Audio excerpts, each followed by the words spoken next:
Welcome back to Sunrise as we continue this Hope Day Wednesday. Let's, of course, we're getting into our health slot for this morning. June is Men's Health Month, and of course, the purpose of this month is to heighten the awareness of preventable health problems and encourage early detection and treatment of diseases among men and boys.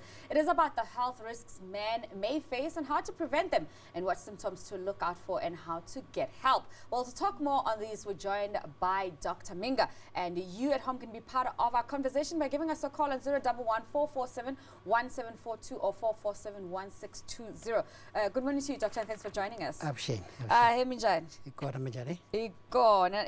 Now, in terms of what are the top health concerns for men? Because I tell you what, even in the newsroom or anywhere else, even in social circles, the minute you start saying men's health and it's June, the first place people run to is it's around sex. Yeah. It's around premature ejaculation, infertility, things like that. Why do we always It's not surprising, you know. Men tend to bottle up things for a long time, and I think the only time they think they can talk about sex, it's around June when they know it's Men's Health Month, which is, it's okay, we accept it. But the most important thing about men's health is about the totality of health. You know, men have always been, they don't go out there. They don't really make it their business to want to know what's happening to them. And it's for that reason that most men will tend to die prematurely because they are not in a business of checking, finding out what's happening as far as their health is concerned. And they see women doing this. Women go there, they have to go for their 3 monthly checkup, they have to go and get contraceptives. For men, no. The only time probably that men will go to a doctor or to a health facility, it's if they have a health problem, or the sex problem usually they don't go straight to the doctor or to the clinic.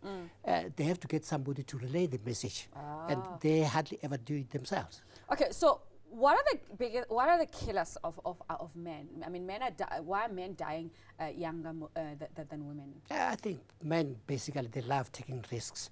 They risk with anything, including their own life and their own health, and they indulge in so many things that are of high risk to their health. For example, I mean, if I can tell you now that the greatest killer for men in this country, in Southern Africa, it's salt. Okay. And I mean, how many times do you go to a restaurant, the first thing that they put on your table, on the table before the food, is salt? Okay. But quantify that. What does that mean when you say salt? Because they say, salt, what's wrong with salt because it's one of the greatest contributors to hypertension. And most men in South Africa do suffer from hypertension. Okay. Yes, and we tell them all the time, there are lots of campaigns for men to stop using too much salt unnecessarily. And number two, it's all the processed foods that we buy and eat on a regular basis. And of course, they find them very convenient because they're probably dry. It's easy to put in your pocket or in the plastic or to take to work.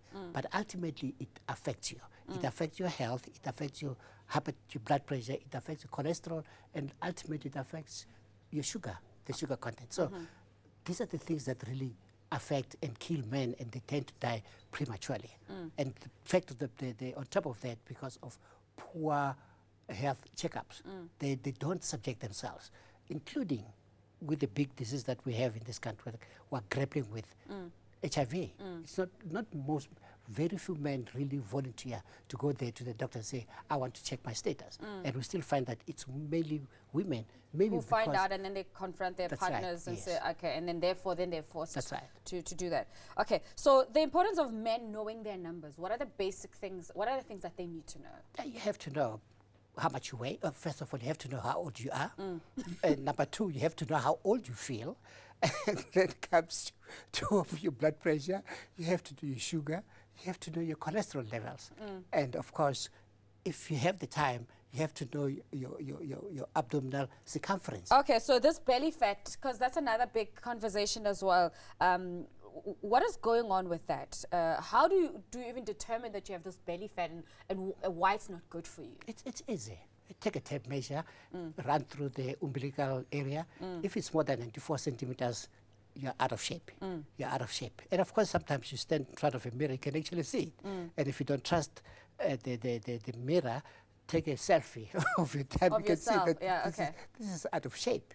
You know, so What are the health risks of having a now, belly fat? the problem with, I think some of us who grew up in the villages, we slaughter. I was at home this weekend at Mhinga.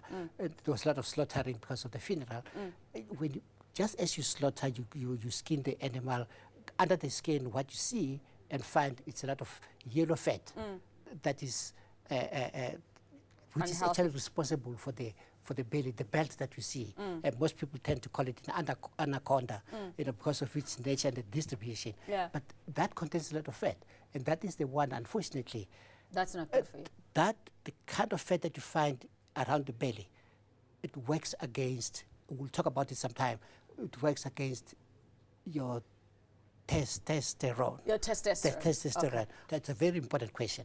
But you get those heart attacks. The heart attacks actually are the result of the things that you eat, or the result of the things that you're supposed to do that you're not doing, and then you end up with a blood supply to your heart being interrupted for one reason or another. Either you get the spasms, or you get things that can actually physically block the supply of blood to your heart. Then you do get a heart attack, and one of the main reasons for that, of course, it's hypertension. Number two is the cholesterol. And most of these things, it's because of salt. So if you can avoid eating salt, in fact, most of the doctors, once they put you on treatment for hypertension, they will ask you to reduce the amount of salt, the salt intake. You know, so yes, it's quite right. You must just try and avoid that, and you must try and avoid eating a lot of red meat, and make it a Christmas thing rather. Well, black men don't want to not eat red meat. They tell you, what are you telling me? I mustn't eat red meat. Yeah. Okay, let's take. We're going to take some Facebook question. Okay, another one that came through: is early premature ejaculation a disease?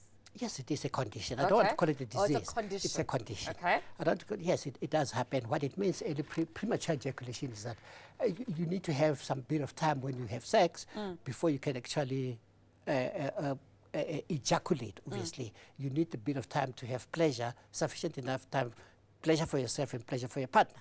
And then if that happens before you can actually, you cannot control it. That is premature ejaculation. And most of those people, because of high sensitivity, either around the glands of their penis or anything that can irritate them around the shaft of the penis. So that can cause early, but unfortunately, when it happens once, men tend to record it in their brain, and every time they have sex, they think that it's going to happen again. So it becomes some kind of what do you call it?